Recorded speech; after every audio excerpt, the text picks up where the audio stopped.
Bonjour Christian, donc nous sommes ici à Montceau-les-Mines pour la 3e édition de l'Assemblée des Assemblées. Et sur le stand Jean David, qui est le médic qui fait l'exploit de faire une marche de Marseille jusqu'à Paris. Et il a fait l'honneur de s'arrêter en Suisse, à Genève, où il a rencontré une délégation de Gilets jaunes locales qui lui ont permis de faciliter des rencontres et de rencontrer des gens, notamment à l'ONU, des députés. Jean David donc, a invité notre équipe à le voir sur son stand à Montceau-les-Mines et nous a prié de rencontrer un Christian que j'ai rencontré, qui est, je dirais, qui l'assiste de manière logistique et qui a quelques mots à dire. Alors effectivement, j'assiste Jean-Marie David, qu'on appelle, qui est surnommé Petit Jean, parce que sa démarche a un caractère tout à fait emblématique. C'est lui-même un médic, c'est-à-dire un personnel soignant qui assiste les manifestants, mais pas seulement. Il assiste toutes les personnes qui ont besoin de soins au cours des manifestations et il est confronté à une répression qui est absolument inacceptable sur le plan des droits de l'homme. La police le taxe, c'est-à-dire qu'il a des amendes de 135 € à partir du moment où il est sur la voie publique. Son matériel de secours et d'assistance qu'il a acheté sur ses deniers personnels est confisqué par la gendarmerie, la police, etc. Et il a bien compris que c'est une mesure systématique d'intimidation des Gilets jaunes en tant que tels, où on leur fait peur en leur disant « si vous avez des ennuis de santé, vous êtes livrés à vous-même, personne ne vous viendra en aide ». Donc c'est cette technique de terrorisation des Gilets jaunes qui est à l'œuvre et avec laquelle il est en conflit absolu, d'autant plus que la violence c'est quelque chose qu'il connaît. C'est un ancien militaire d'un régiment d'élite de l'armée française qui s'appelle le 501e régiment de chars de combat. Ce sont des chars lourds, des AMX-30. Donc la violence et l'ultra-violence, c'est quelque chose qu'il connaît et qui n'a pas de prise sur ses valeurs humanitaires, sur ses valeurs de citoyen. Donc il a décidé de ne plus pleurer devant cette impuissance à laquelle on essaye de le réduire et de prendre des moyens pour lutter à sa façon. En clair, il a décidé de marcher, d'organiser une marche blanche des médics et de partir, comme tu l'as dit, de Marseille jusqu'à Paris et de rencontrer coûte que coûte le président Macron, quitte à aller en prison, quitte à faire l'objet d'un procès, etc. Pour ceux qui regardent ce reportage, est-ce qu'ils ont la possibilité d'aider Jean David et comment faire dans ce cas-là? Est-ce qu'il existe un site internet, une adresse? Et est-ce qu'il a besoin d'aide aussi? Jean-Marie David a absolument besoin d'aide, il est tout seul, donc le sens de sa démarche ne peut avoir de valeur que s'il est relayé, que s'il est pris en charge par d'autres citoyens, d'autres personnes qui peuvent être en accord avec lui. Et donc il y a une pétition, il faut qu'il représente quelque chose, qu'il représente un nombre. Et donc il est très important que tout le monde puisse apporter sa signature sur un site. Je pense qu'on peut donner son adresse, l'adresse internet de cette pétition. D'autre part, il a un besoin très concret, très matériel.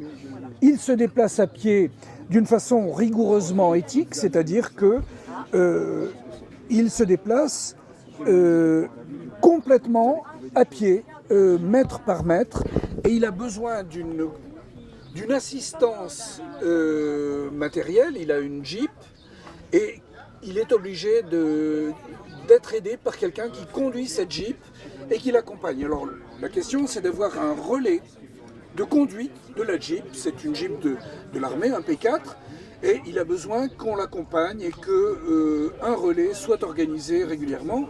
L'importance, comme nous sommes ici à la 3e assemblée des Gilets jaunes, c'est que toutes les assemblées soient informées et puisse apporter cette solidarité, ce soutien.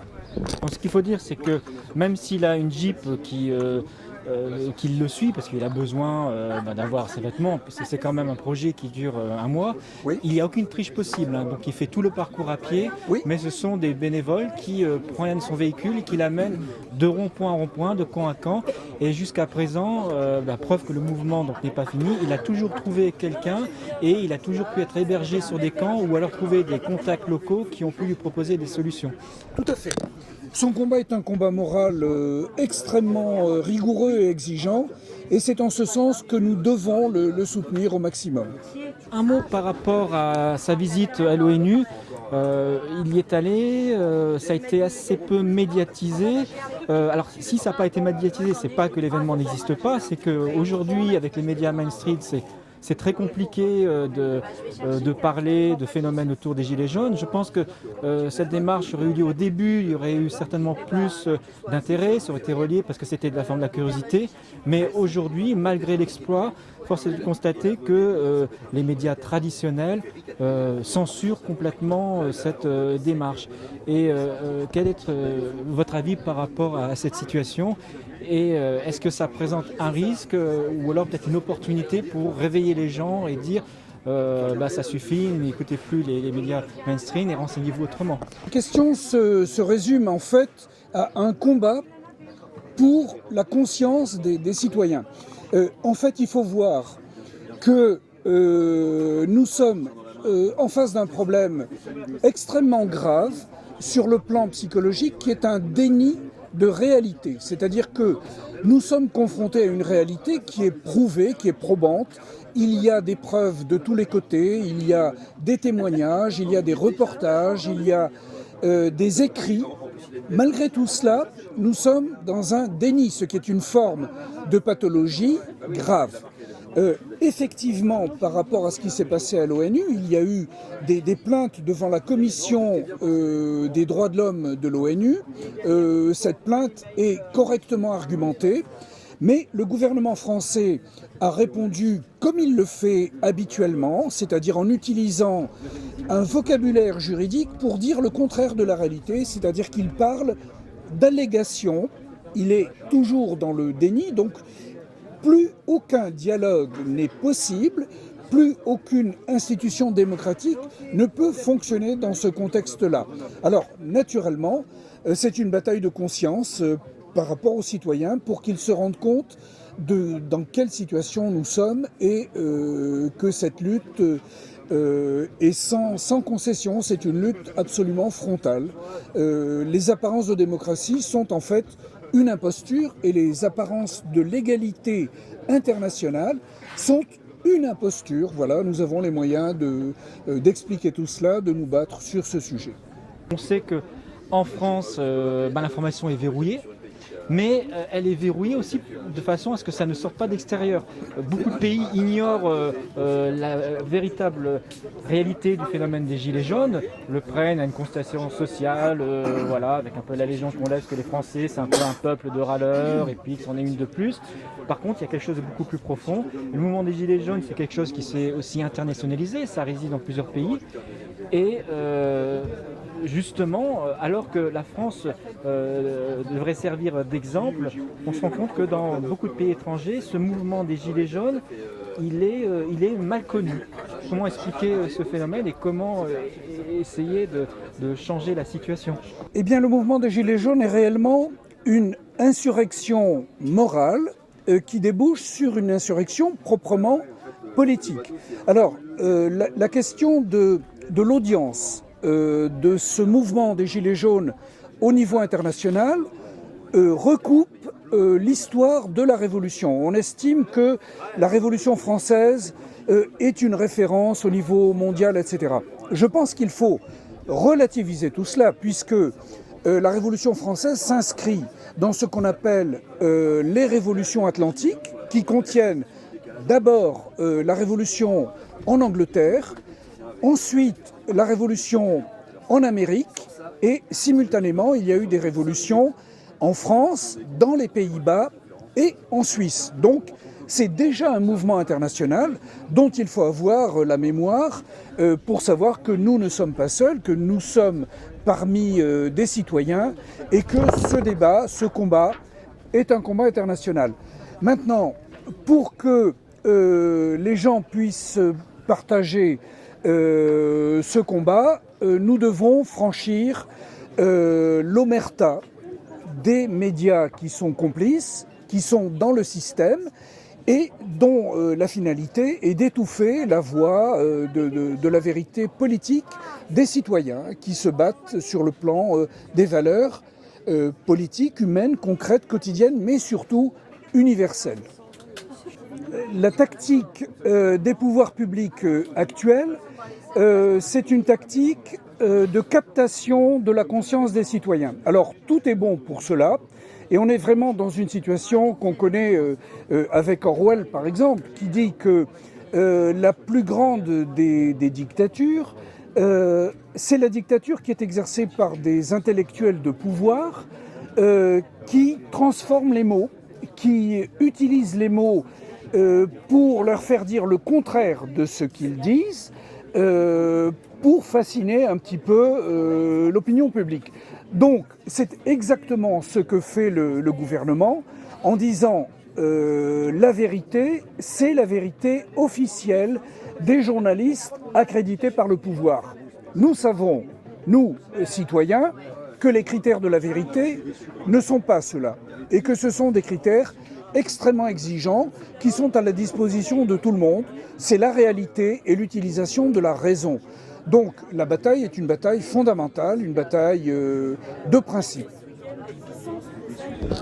C'est d'autant plus vrai qu'on voit qu'il y a eu des exemples flagrants de parti pris, de désinformation. Je repense notamment lors des événements des Gilets jaunes, la fameuse attaque de l'hôpital Necker, qui n'en était pas une, mais qui a été relayée de médias en médias, auxquels ils ont dit des hordes sauvages ont attaqué un hôpital et toutes les personnes et politiques se sont rejoints pour condamner. Et en fait, il ne s'agissait que d'un petit groupe, premièrement, qui était venu se réfugier parce que la réalité, c'est qu'ils étaient gazés, ils étaient nassés et des gens ont cherché simplement à se mettre à l'abri. Et il n'y a pas eu les dégradations, comme ils ont dit, à l'intérieur. Il y a eu des dégradations, c'est vrai, sur des vitres extérieures, mais ces dégradations qui ont été filmées n'ont été le fait que d'une seule personne avec un marteau. Et ce qui est très surprenant, c'est qu'on voyait la police à quelques dizaines de mètres qui n'ont pas réagi.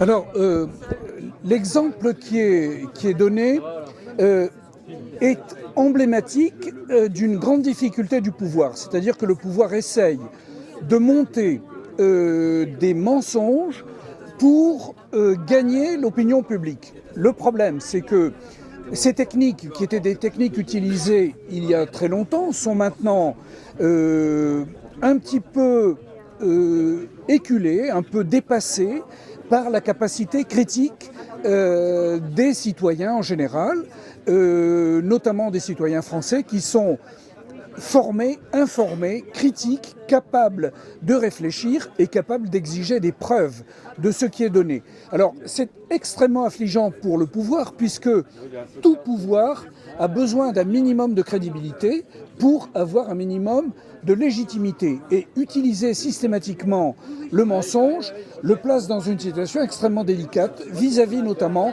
de la justice. Et là, on voit qu'il est en grande difficulté, il est en recul en quelque sorte. Mais cette technique est absolument énorme puisque c'est le mensonge au plus haut niveau du pouvoir qui est en cause. Ceci dit, ça peut fonctionner quand même pour une frange de la population. Il faut quand même voir la réalité, même si on peut parfois se poser les questions sur s'il y a eu des triches ou pas, mais les dernières élections ont quand même placé le parti LREM en seconde position, très proche, et de ce fait, donc, ils ont encore beaucoup de députés. Et quand on entend les mesures officielles des médias mainstream, ils disent ah bah c'est une victoire de Macron. J'ai lu justement, France 3 était venu ici, ils ont fait un petit reportage d'une minute et demie, et la conclusion était ce sont finalement ceux qui sont là, c'est le noyau dur, c'est quelques-uns, mais ça va être difficile pour eux de continuer parce que le parti de la République En Marche a gagné les dernières élections. Voilà ce qu'ils ont dit sur France 3. Qu'est-ce que vous avez à répondre? Alors, ce que dit France 3, c'est l'utilisation d'une confusion mentale entretenue systématiquement. C'est-à-dire que on utilise la légalité, c'est-à-dire les aspects réglementaires, légaux, etc., pour valider une prétendue légitimité morale, politique, etc. C'est un conflit frontal. Les Gilets jaunes sont en insurrection sur des plans de valeurs fondamentales, et ça s'est vu à travers tout un travail qui a été fait en France au moment du grand débat, cette manipulation institutionnelle de l'opinion qui a été contrée par une autre démarche qui s'appelle le vrai débat, qui montre que la grande majorité des Français, premièrement, considèrent le système politique comme non fiable, très majoritairement à 85%. Donc on peut toujours essayer de nous vendre cette marchandise frelatée, mais les gens n'ont pas envie d'acheter ça. Et deuxièmement, ils considèrent que les valeurs qui sont les leurs et les nôtres, il faut dire que le vrai débat, c'est à la fois les Gilets jaunes, mais pas seulement les Gilets jaunes. Ça concerne les citoyens globalement. Et la conclusion, c'est que les valeurs qui sont retenues sont des valeurs fondamentales, celles de la révolution, celles de la démocratie, celles de la résistance, et qui va jusqu'à réclamer, par exemple, un développement des services publics, un renforcement des services publics, une moralisation de la rémunération des élus et une renationalisation ou une nationalisation des biens publics. Donc on voit que sur le plan politique, le conflit est absolument frontal et irréductible, et ça n'est pas quelques petits arguments télévisés ou télévisuels qui peuvent résoudre cette question. Naturellement, la propagande et la lutte des idées sont un élément très important. Alors revenons justement sur la question du grand débat, puisque ça avait été annoncé par Macron comme vraiment la possibilité à tous les citoyens, et pas seulement les Gilets jaunes, d'intervenir, de poser les grandes questions, et puis que ça sera repris. Finalement, qu'est-ce qu'on retient de ce grand débat? Sur les ronds-points, on sait qu'il y avait plein de revendications, notamment le référendum d'initiative citoyen qui a été balayé, hein, on n'en a pas parlé. Il y avait des mesures sur le pouvoir d'achat qui ont été minorées, et tout ce qu'on a avec une très grosse communication annoncé. D'ailleurs, on pourra dire aussi sur la question de la méthodologie, ça a coûté très cher, il y a eu un site internet. Il faut savoir qu'ils n'ont pas dépouillé toutes les questions, ils n'en avaient fait qu'une partie, qu'ils avaient déjà les réponses. À croire qu'en fin de compte, c'est le programme qui va l'appliquer et puis qu'ils essaient de mettre en place. Puisque la solution numéro 1, c'est les Français payent trop d'impôts, il faut les réduire. C'est vrai, mais les gens qui sont déjà dans la précarité et la misère, ils aiment même en payer des impôts, ou alors ils en payent déjà via des taxes, et c'est encore autre chose. Donc... Alors cette question du grand débat est très intéressante, parce qu'on voit que il y a des problèmes qui sont très importants, notamment la question de la justice fiscale, la question de l'acceptation de la fiscalité, la question de l'équité économique, etc. Ces questions fondamentales, il y a une manipulation de la part du gouvernement qui consiste à dire « nous allons vous écouter, nous allons prendre en considération votre opinion et vos idées ». Et c'est exactement le contraire qui se passe. On a affaire à un mépris insultant de la part des pouvoirs publics qui considèrent qu'ils doivent écouter formellement les gens, mais en fait, on voit que c'est un exercice du président de la République qui reste debout, présent en ligne pendant 8-10 heures, qui parle tout seul, c'est un monologue, et qui ne tient pas compte de l'opinion des gens qu'il invite, dans la mesure où les réponses étaient déjà cadrées. Bon, c'est une insulte grossière. Alors, en face de cela, les citoyens sont loin d'être démunis, puisqu'ils ont monté un dispositif qui s'appelle le vrai débat. Ils ont posé des questions à partir d'outils qui sont des outils méthodologiques rigoureux. Mais on constate quand même que la censure existe. Il existe une volonté du gouvernement à pouvoir filtrer, et il semblerait, même s'il faut le prouver, mais on a quand même de grosses suspicions, qu'il y a des censures qui sont organisées par les hébergeurs Internet. Dès qu'il y a des sujets qui déplaisent un peu trop, bizarrement, les groupes sont supprimés, l'information disparaît, n'apparaissent plus dans les moteurs de recherche. Donc voilà, c'est un danger, parce que si on continue comme ça, on va partir sur un Internet à la chinoise, où en fin de compte on ne pourra absolument rien dire, puisque dans la seconde où vous déclarerez quelque chose qui est à l'encontre de la pensée unique, vous êtes pénalisé. Donc ça c'est un danger, c'est quelque chose qu'il faut déjà parler pour que les gens soient informés, et ensuite trouver les moyens pour pouvoir conserver cet espace de liberté. Alors le sujet qui est évoqué, c'est-à-dire l'emprise des médias ou des GAFA sur la liberté d'expression, n'est pas une surprise, puisque ces grands opérateurs ont d'abord pour finalité le profit, et certainement pas l'encouragement de la démocratie. Alors, nous sommes dans un contexte qui est l'héritage des Lumières, c'est-à-dire que depuis le XVIIIe siècle, la lutte pour l'émancipation passe par l'identification des problèmes. Donc là, nous devons avoir accès à la réalité des choses, et c'est un combat qui passe par la remise en cause de la tentative des GAFA de neutraliser l'esprit critique des citoyens. Donc, les citoyens, dont les Gilets jaunes font à l'évidence partie, utilisent leur esprit critique, utilisent les outils dont ils disposent pour savoir si on leur raconte des cracks, tout simplement, et ils utilisent leur raison pour pouvoir construire des raisonnements. La preuve, c'est que même si les médias ne permettent pas d'avoir accès à des informations qui renforcent le mouvement est auto-entretenu, auto-porté, et ce qui se passe actuellement à Montceau-les-Mines en est la preuve. C'est-à-dire que c'est la 3e assemblée des assemblées des Gilets jaunes, et qu'il y a à peu près 250, de plus en plus de monde, et que ces groupes se mobilisent, s'organisent pour défendre de façon démocratique leurs convictions. Alors moi j'ai une question, c'est par rapport aux violences policières. On se rend compte que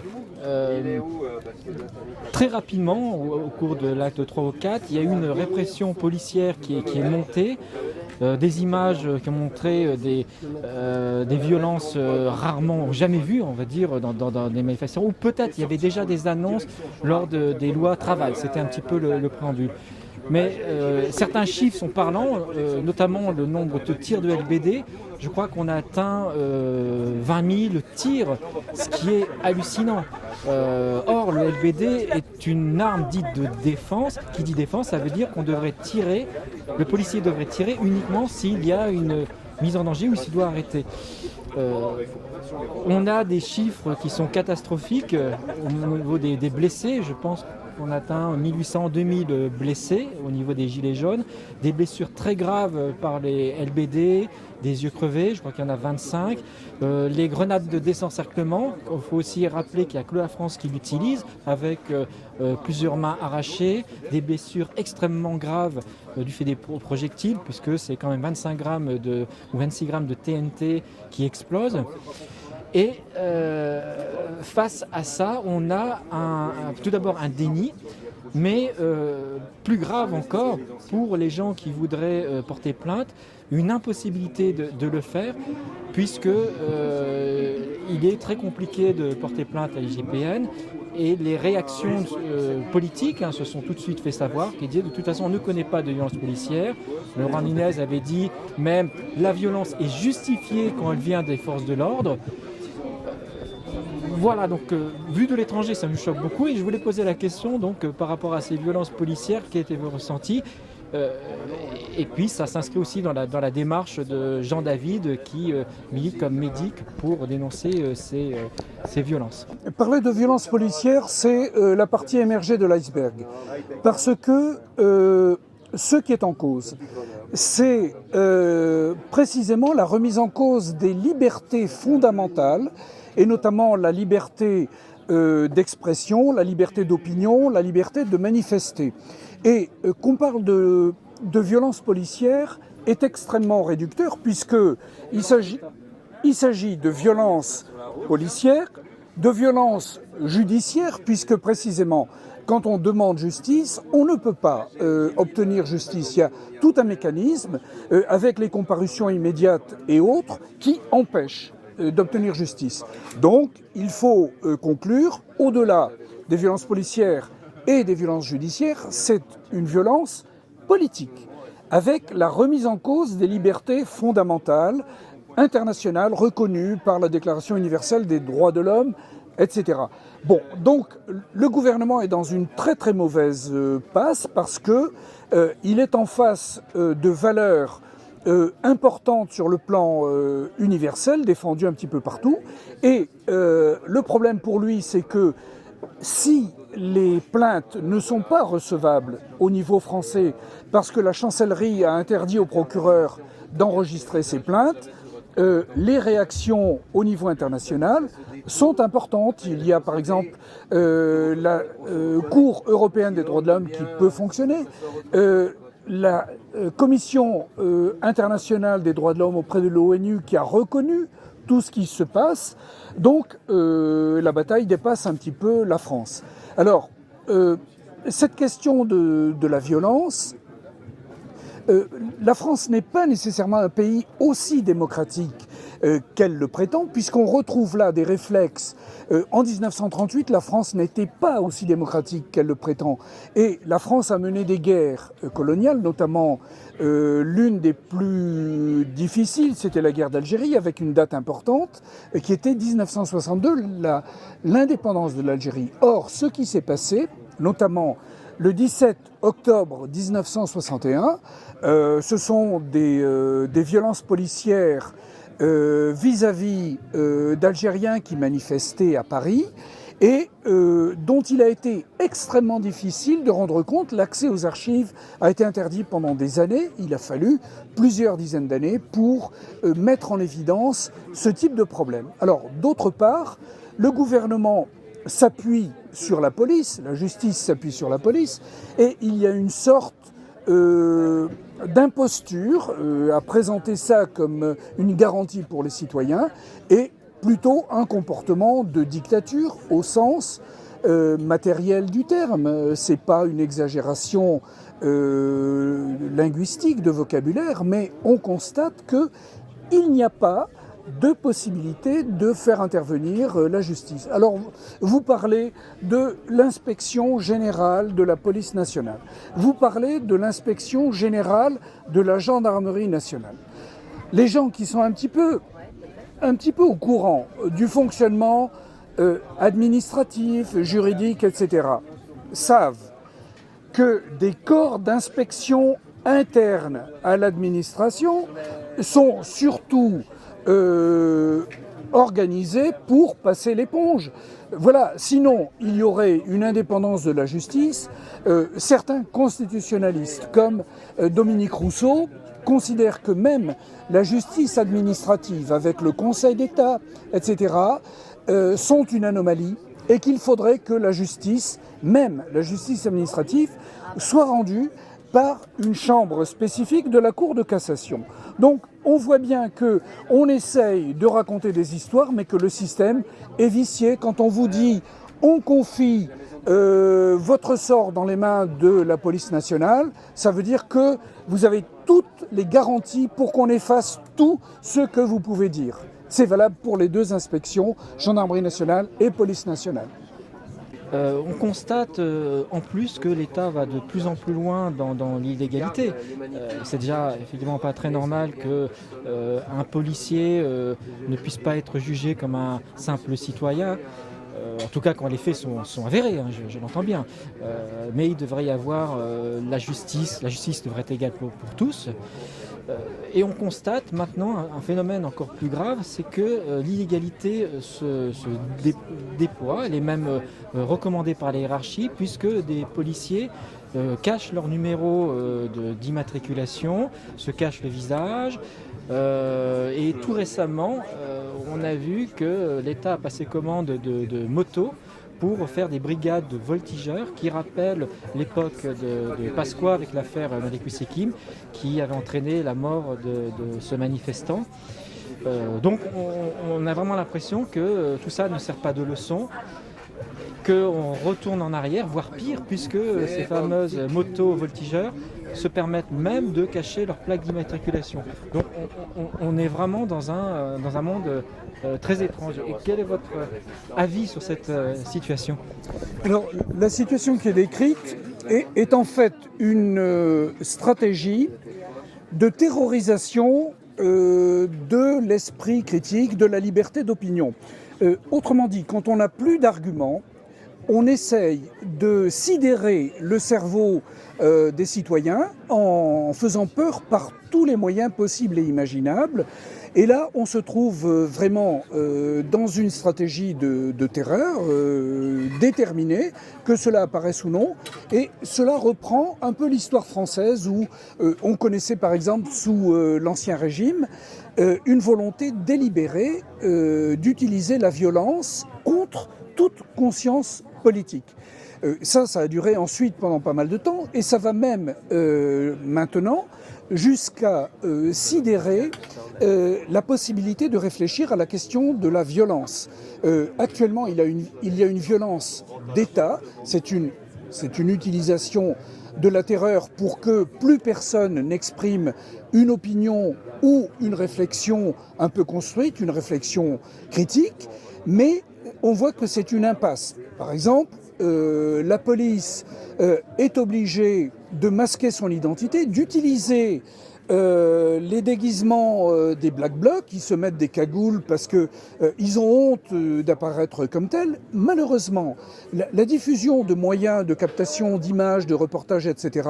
est telle qu'on arrive à faire la preuve et à identifier les acteurs qui sont terrorisés par l'idée qu'on puisse les reconnaître et mettre en cause personnellement leur comportement. Donc ça peut pas aller vraiment très loin, ce genre de tactique, parce que cette technique de l'escalade va pousser à bout les citoyens de base, les citoyens honnêtes, qui sont surtout des démocrates. Alors pendant qu'on faisait cette interview, une dame est venue nous donner une information qui mérite d'être racontée. Il faut savoir que cette assemblée a lieu sur un terrain de la mairie. Nous passe donc le stade, le terrain. Et il y a pratiquement 1 millier de personnes. Quelqu'un a eu un malaise, les personnes ont appelé les pompiers et les pompiers ont répondu que, écoutez, vous êtes entre vous et jeunes, débrouillez-vous, vous devez amener cette personne chez nous, à l'hôpital, mais on ne viendra pas sur ce terrain. C'est assez surprenant cette réponse et ça me fait penser à la situation qui est vécue pendant les manifestations où des manifestants qui sont blessés se retrouvent par terre et attendent des secours qui ne viennent pas puisque les pompiers ont pour instruction de ne pas intervenir dans les manifestations et c'est le rôle des médics de donner les premiers secours, de les sortir de la zone de manifestation pour qu'ils puissent être soignés derrière. Les médics sont apparus assez rapidement. Alors on sait qu'il y a deux types de médics, il y a les street médics et les médics, il y a ceux qui s'occupent que des gens qui sont partisans, mais les médics s'occupent de tous les blessés. Ce sont vraiment des premiers secours avec des diplômes et des formations adéquates. Ce qu'on constate, et c'est la raison de la démarche de Jean David, c'est qu'à présent, les médics sont persécutés par les forces de l'ordre. La première forme de persécution, c'est dans l'entrée, avant même du début de la manifestation, ils sont fouillés et comme ils doivent agir au plus près des manifestants, donc des gaz et tout ça, ils sont obligés de se protéger un minimum avec un casque, avec des lunettes, en mettant des produits pour protéger les yeux. Et ce matériel est confisqué puisqu'on dit, avec cette fameuse loi anti-casseur, si on veut, c'est le titre officiel, de dire que non, si vous avez ces articles, ça veut dire que vous aviez la volonté de commettre des dégradations et on vous l'enlève. Le problème, c'est que ces gens qui portent les premiers secours, s'ils n'ont plus ce matériel, se mettent aussi en danger et ne peuvent plus soigner correctement. Donc ça, c'est déjà une première forme d'intimidation, hein, les contrôles et puis l'interdiction à l'accès, également les confiscations. Mais on a encore une autre forme de persécution qui est encore plus grave, c'est que les médics, lorsqu'ils interviennent, sont aussi pris à partie avec les policiers, reçoivent directement des jets de lacrymogène, reçoivent des coups de matraque. Ça, il y a beaucoup de vidéos qui montrent, alors que le médic normalement n'est pas censé être un manifestant. Et puis la dernière forme de persécution, c'est vraiment le stade ultime, c'est qu'il y a un certain nombre de médics qui sont poursuivis en justice pour des actes on dit vous n'êtes pas là pour faire les actes de médecine, vous n'êtes pas là pour faire les trucs, et ils reçoivent des amendes convoquées au poste alors qu'ils ont fait leurs actes citoyens de premier secours. La technique qui est utilisée, qui est d'empêcher les médics, street médics ou médics en général, mais toutes les structures de soins, puisqu'il y a également une volonté, par exemple, d'identifier les personnes qui ont participé à des manifestations et qui ont recours à des soins dans les hôpitaux. On voit bien que c'est la technique de terreur qui est utilisée de façon systématique. Mais ça va beaucoup plus loin, c'est-à-dire qu'on essaye de considérer que les gilets jaunes sont des ennemis et que les lois ne s'appliquent pas à eux. Non seulement les gilets jaunes, mais tous ceux qui peuvent les aider, notamment les services de soins, les journalistes, etc. Bon, donc on voit bien qu'on se heurte à une valeur fondamentale qui s'appelle la valeur de fraternité, qu'on a essayé de remplacer par le mot de solidarité, mais même le mot de solidarité n'existe plus. Or, nous sommes dans une logique juridique qui est celle de la construction de l'ennemi. À partir du moment où on a affaire à un ennemi, tous les moyens sont bons pour le neutraliser. Et on utilise là une théorie qui a été mise en place par un juriste nazi qui s'appelle Carl Schmitt, qui revient maintenant à la mode et qu'on cite beaucoup en disant, vous voyez, quand on a affaire à un ennemi, tous les moyens sont bons pour le détruire. Je ne vous fais pas de dessin. À partir du moment où les pompiers qui arrivent ici à Montceau-les-Mines refusent d'intervenir parce qu'il y a un besoin, en disant nous n'avons pas d'autorisation de rentrer ici et ça va vous coûter de l'argent, on voit qu'on est dans une zone de non-droit. Donc, ça pose quand même des problèmes fondamentaux de comment se défendre par rapport à cette situation qui est absolument inacceptable. Sur le plan théorique, j'ai parlé de Carl Schmitt à bon droit. C'est-à-dire qu'il faut être clair par rapport à ces questions-là. C'est peut-être même illégal, la question se pose. C'est peut-être illégal. Mais, alors, vous abordez la question de l'illégalité. Alors, c'est une question qui est fondamentale. Est-ce que le droit répond à des critères de légitimité morale? La réponse est Oui, dans le meilleur des cas, quand nous avons affaire à une situation démocratique, quand la démocratie arrive à mettre en place des outils permettant de tenir compte de l'intérêt général de la population, etc. Mais vous avez une manipulation qui est l'utilisation du droit, c'est-à-dire de la légalité, comme un critère de légitimité. Les nazis ont fait ça tout le temps. Vous savez très bien que la solution finale est quelque chose qui a été cadré dans des situations réglementaires. Bon, alors il faut peut-être avoir les idées un petit peu claires par rapport à ces choses qui n'ont pas été complètement élucidées, élaborées, discutées, etc. Voilà. La démarche de Jean David, elle s'inscrit en fait en 2 points. Le premier point, c'est donc de dénoncer ces exactions, on en a parlé, mais aussi un deuxième point qui est de faire reconnaître les médics comme très utiles en temps de premier secours et comme des observateurs neutres sur ce qu'ils constatent dans les manifestations, les violences, qu'elles soient des manifestants, parce qu'il y a aussi des violences des manifestants, des violences des casseurs, des black dogs, et puis les violences policières, pas le médic, pas le street médic, qui s'inscrit comme quelqu'un de neutre qui puisse aider toutes les personnes, aurait normalement tous les attributs nécessaires pour pouvoir faire ce rôle d'observateur. Et c'est ce que Jean David a proposé en rencontrant donc un émissaire des droits humains, des droits de l'homme aux Nations Unies. Donc la question sera étudiée.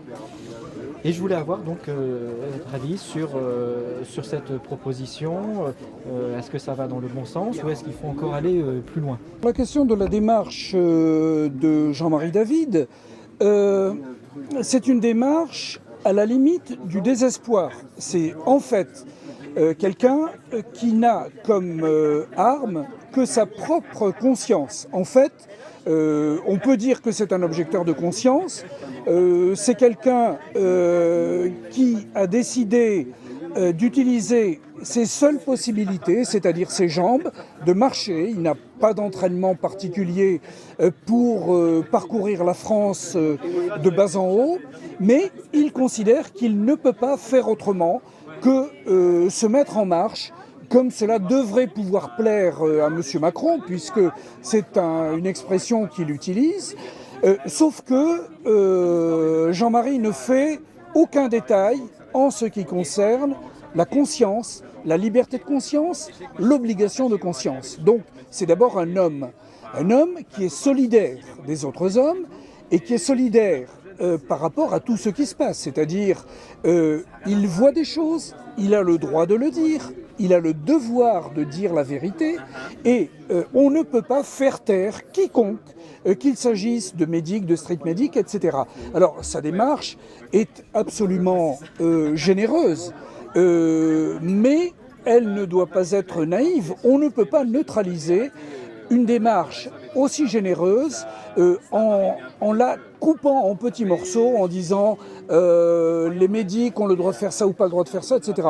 On est, comme je l'ai dit à maintes reprises au cours de cet entretien, dans une situation frontale. On est en train de détruire ce qu'il y a d'humain dans le fonctionnement de la société. Alors, je rappelle qu'il y a un livre absolument formidable qui s'appelle « Le premier jour de l'inhumanité » qui vient d'être publié par Jacques Bouvresse, qui était titulaire de la chaire de philosophie du langage et de la connaissance au Collège de France. Voilà, on peut se référer à des choses comme ça qui sont d'une extrême gravité et qui nous permettent à nous, citoyens, de nous réarmer moralement et sur le plan de la conscience.